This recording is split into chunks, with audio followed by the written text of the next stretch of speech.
విశాఖ సింహాచలం భీమిలి శాసనసభ్యులు గంటా శ్రీనివాసరావు సింహాచలంలో జరుగుతున్న పవిత్ర ఉత్సవాల్లో భాగంగా సింహాద్రి అప్పన్నను దర్శించుకున్నారు. వేద పండితుల ఆశీర్వాదం తీసుకుని స్వామివారిని దర్శించుకున్నారు. మీడియాతో ప్రజలందరూ సుఖ సంతోషాలతో ఆయుర ఆరోగ్యాలతో ఉండాలని స్వామివారిని కోరుకోవడం జరిగిందని అన్నారు. స్టీల్ ప్లాంట్ ప్రైవేటీకరణ అంశంపై మాట్లాడుతూ భారీ మెజార్టీతో ఓడిపోయిన వ్యక్తి మా దయతో ఎమ్మెల్సీ అయిన మాజీ మంత్రి ఈ అంశం మీద మాట్లాడడం విడ్డూరంగా ఉందని అన్నారు. గత ప్రభుత్వం ఈ అంశాన్ని రాజకీయంగా వాడుకోవాలని చూస్తుందని, కానీ మా ప్రభుత్వం తెలుగువాడి గుడ్డి చప్పుడు ఇది ఒక సెంటిమెంట్ గా భావిస్తుందని అన్నారు.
ఏదైతే విశాఖపట్నం స్టీల్ ప్లాంట్ గురించి వైసీపీ పార్టీ నాయకులు కొన్ని వ్యాఖ్యానాలు చేస్తూ ఉన్నారు. వాళ్ళందరికీ కూడా నేను ఒకటే తెలియజేస్తూ ఉన్నాను.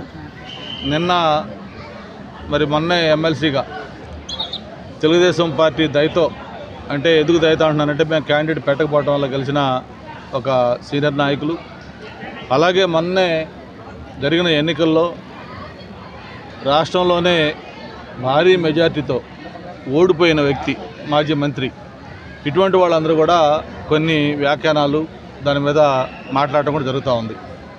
నేను వాళ్ళందరూ కూడా తెలియజేసేది ఒకటే, విశాఖపట్నం స్టీల్ ప్లాంట్ అనేది వాళ్ళకి రాజకీయం, కానీ మాకు కానీ మా పార్టీకి కానీ అది ఒక సెంటిమెంటు, అది ఒక అభిమానం, అది ఒక తెలుగువాడి గుండె చప్పుడుగా భావించే భావన మాది, మా పార్టీ వాళ్ళది. తెలుగుదేశం పార్టీ వైఖరి ఏంటో చెప్పాలని చెప్పని నిన్న నాయకులు ఈ స్టీల్ ప్లాంట్ దీని మీద మాట్లాడడం జరుగుతూ ఉంది. మరి వాళ్ళు నిక్కర్లు వేసుకోకముందే తెలుగుదేశం పార్టీ స్టీల్ ప్లాంట్ పట్ల ఎలా ఉంటుందో ఏంటనేది వాజ్పేయి గారు ప్రధానమంత్రిగా ఉండగా, నేను ఎర్రవనాయుడు గారు, ఎంవీఎస్ మూర్తి గారు మేమందరం ఎంపీలుగా ఉండగా ఆ రోజు డిజిన్వెస్ట్మెంట్ ప్రపోజల్ వస్తేనే చంద్రబాబు నాయుడు గారి చొరవతోటి ఆ రోజు వాజ్పేయి గారిని కలిసి ఆ స్టీల్ ప్లాంట్ ఎట్టి పరిస్థితుల్లో కూడా డిజిన్వెస్ట్మెంట్ ప్రపోజల్ చేయకూడదు, దాన్ని విరమించుకోవాలని ఒత్తిడి తెచ్చి దాన్ని చేసిన ఆ రోజు నుంచి ఈ రోజు వరకు కూడా ఎప్పుడు కూడా స్టీల్ ప్లాంట్ అనేది మాకు ఒక చాలా ప్రయారిటీతో కూడుకున్న అంశం. మరి వాళ్ళు ఈరోజు మమ్మల్ని వైఖరి చెప్పమంటా ఉన్నారు. మా వైఖరి మీలాగా అధికారంలో ఉంటే ఒకలాగా, అధికారంలో లేకపోతే ఒకలాగా, ఎలక్షన్ ముందు ఒకలాగా, ఎలక్షన్ అయిపోయిన ఒకలాగా మా వైఖరి ఎప్పుడు మారదు. ఎప్పుడు కూడా మాకు స్టీల్ ప్లాంట్ అనేది అది ఒక పరిశ్రమగా మేము చూడలేదు.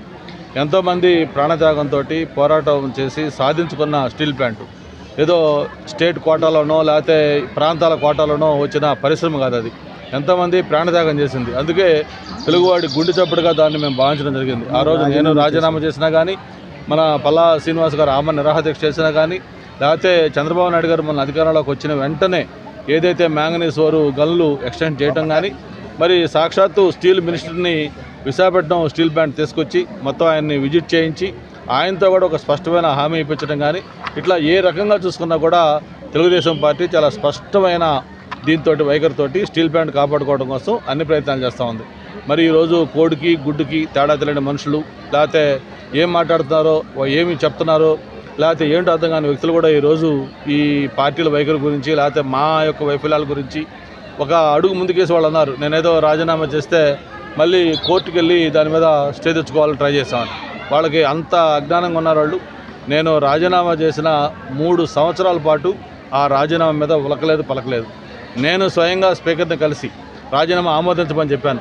స్పీకర్ ఫార్మాట్లో ఇచ్చాను. ఎంటీ లెటర్ మీద సంతకం పెట్టి స్పీకర్కి అడ్రస్ చేస్తూ మీకు ఏదన్నా దీంట్లో నిబంధనలు అడ్డొస్తుంటే ఏ ఫార్మాట్లో కావాలో ఆ ఫార్మాట్ రాసుకోమని చెప్పి ఇవ్వడం జరిగింది. స్వయంగా ఆయనతో మాట్లాడడం జరిగింది. ఈ జర్నలిస్ట్ ఫోరం వాళ్ళతో కూడా పంపించడం జరిగింది.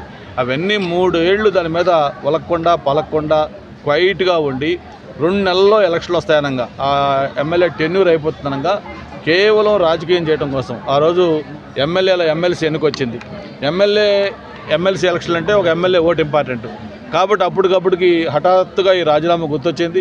హడావుడిగా కనీసం సంప్రదించకుండా మాట్లాడకుండా నాకు ఎలక్షన్లో ఓటు లేకుండా చేయాలనే ఉద్దేశంతో ఆ రోజు దాన్ని హడావుడిగా రాజీనామా దాన్ని యాక్సెప్ట్ చేస్తే ఆ రోజు నేను కోర్టుకు వెళ్ళింది కూడా ఏదైతే ఆ ఎమ్మెల్సీ ఎన్నిక ఉందో దాంట్లో నాకు ఓటు వేసుకునే అవకాశం కల్పించమని చెప్పాను.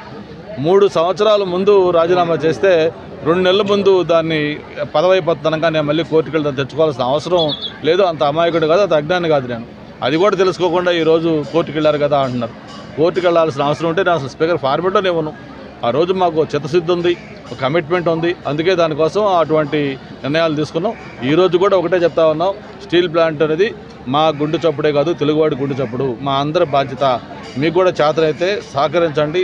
దాన్ని కొంచెం బలోపేతం చేయడం కోసం ఏం చేయాలో ఒక కన్స్ట్రక్టివ్ అడ్వైజులు ఇవ్వండి తప్ప చౌకబారు విమర్శలు చేసి చరిత్రహీనులుగా కావద్దని చెప్పని వైసీపీ పార్టీ నాయకులకి, వైసీపీ పార్టీ పెద్దలకు అందరూ కూడా తెలియజేసుకుంటూ, మొన్న ఎన్నికల్లో ప్రజలు 11 సీట్లు ఇచ్చారు.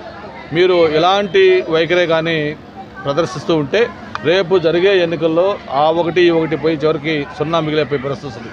మొన్నటిదాకా నేను కనీసం 1 సీటు. అందరికీ నమస్కారం. ఈరోజు సింహాద్రి అప్పన్న గారి పవిత్రోత్సవాలు ప్రారంభం. అందులో పాల్గొనటం చాలా సంతోషం, ఆనందం కలిగిస్తూ ఉంది. ముఖ్యంగా వైదిక సాంప్రదాయం ప్రకారం ఈ పవిత్రోత్సవాలకి చాలా ప్రాధాన్యత ఉంది. సింహాచలం అంటే మనకు గుర్తొచ్చే చందనోత్సవం కావచ్చు, గిరి ప్రదక్షిణ కావచ్చు, అవన్నీ ఎలాంటి ఇంపార్టెన్స్ ఉందో వాటికంటే కూడా ముఖ్యంగా ఈ పవిత్రోత్సవాలకి ఎక్కువ ప్రాధాన్యత ఇస్తాం. ప్రధానంగా సంవత్సరం పాటు మనం చేసే అనేక కార్యక్రమాలు, పూజా విధానాలు కావచ్చు, లేకపోతే ఇతర కార్యక్రమాలు కావచ్చు, లేకపోతే మన నిత్య జీవితంలో చేసే అనేక విషయాల్లో తెలుసో తెలియకో కొన్ని పొరపాట్లు, తప్పులు ఏమైనా జరుగుతూ ఉంటాయి. వాటిలన్నిటికి కూడా ఒక ప్రాయశ్చిత్తం చేసుకొని అవన్నీ కూడా తప్పుల్ని క్షమించి ఒక మళ్ళీ మంచి పవిత్రమైన దీంతో ఉండేదానికి అవకాశం కల్పించడం కోసం ఈరోజు ఆ స్వామివారిని వేడుకునే కార్యక్రమం ఇది పవిత్రోత్సవం. మామూలుగా జైను అలాగే మార్వాడి మతంలో వాళ్ళు చాలా ప్రిస్టేజియస్గా చేసుకుంటారు. దీన్ని చాలా ప్రాధాన్యత ఇచ్చి అందరికి కూడా మామూలుగా ఫోన్లు చేసి లేకపోతే మెసేజ్లు పెట్టి లేకపోతే పర్సనల్గా కలిసి వాళ్ళు ఈ సంవత్సరం పాటు మేము తెలియజేసేటప్పుడు క్షమించి మిమ్మల్ని చేయాలని చెప్పిన వాళ్ళు కోరుకోవటం వాళ్ళకి సాంప్రదాయం. మామూలుగా అందుకే చెప్తారు, to err is human and forgive is divine అని. తప్పులు చేయడం మానవ సహజం, దాన్ని క్షమించడం భగవంతుడి లక్షణం అని చెప్పింది. మరి అటువంటి పవిత్ర మాసోత్సవాల్లో దీనికి సంబంధించి ఈ కార్యక్రమానికి పాల్గొనడం చాలా సంతోషం అని చెప్పి తెలియజేసుకుంటూ, మరి ఆ స్వామివారి ఆశీస్సులు ఎప్పుడు కూడా మన ఉత్తరాంధ్ర పైన ఉంటాయి, ప్రత్యేకించి విశాఖ పైన ఉంటాయి.